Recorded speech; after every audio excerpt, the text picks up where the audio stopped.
Bonjour Manoa, alors je vais t'expliquer comment on fait une division.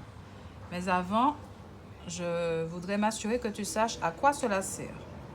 Alors imagine que papa, maman, Ethan et toi, vous alliez à la cueillette et que vous preniez des quénettes. Et vous décidez de vendre vos quénettes. Et ce jour-là, vous gagnez, avec la vente des quénettes, 84 euros. Mais vous êtes 4 à la maison. Papa, maman, Ethan et Manoa. Comment sauras-tu ce qu'il faut donner à chacun pour que ce soit équitable, que chacun gagne la même somme? Ce que tu pourras faire, ce sera une division. Parce que la division t'aide à séparer de façon équitable, à partager. Alors tu poseras cette division. 84 divisé par 4. Voilà. Ici, tu as le diviseur. Tu l'as vu dans ta leçon, certainement. Le diviseur et là, le dividende.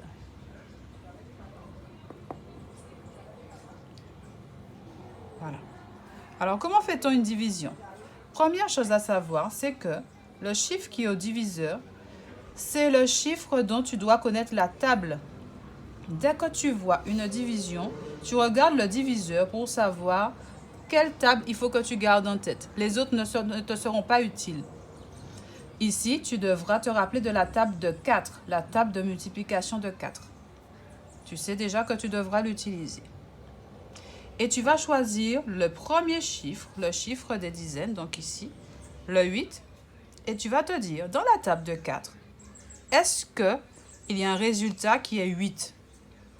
Si tu ne te rappelles pas encore ta table, bien ta table, tu vas l'écrire. 4 fois 0, c'est 0. 4 fois 1, c'est 4.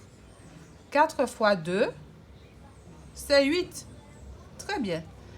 Nous avons tout de suite trouvé ce résultat. Dans la table de 4, il y a bien le résultat 8. Et pour trouver ce 8, nous avons fait 4 fois 2, 8. Alors, je vais écrire 2 ici. 4 fois 2, 8. 4 fois 2, 8. Je vais réécrire le 8 ici. 4 fois 2, 8. Maintenant, je vais soustraire ce 8 au 8 des dizaines que j'avais. 8 moins 8, c'est 0. Arrivé ici, je n'ai pas fini, puisqu'il me reste le 4, le chiffre des unités. Je vais l'abaisser. Et je vais refaire la même chose.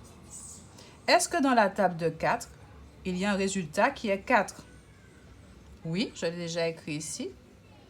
4 fois 1, 4. Alors, je vais écrire 4 fois 1, 4. 4 fois 1, 4. Je vais l'écrire. Et je vais faire la même soustraction. 4 moins 4 égale 0. J'ai terminé. Il n'y a plus de chiffres. J'ai terminé ma division. Ici, j'ai trouvé un résultat qui s'appelle le quotient. Tu as dû le voir dans la leçon. Et ce résultat me permet de savoir que quand je sépare 84 euros en 4 parties égales, j'obtiens 21. Et il ne reste plus rien. Ça, c'est le reste. Maintenant, je vais prendre un exemple qui sera un tout petit peu différent.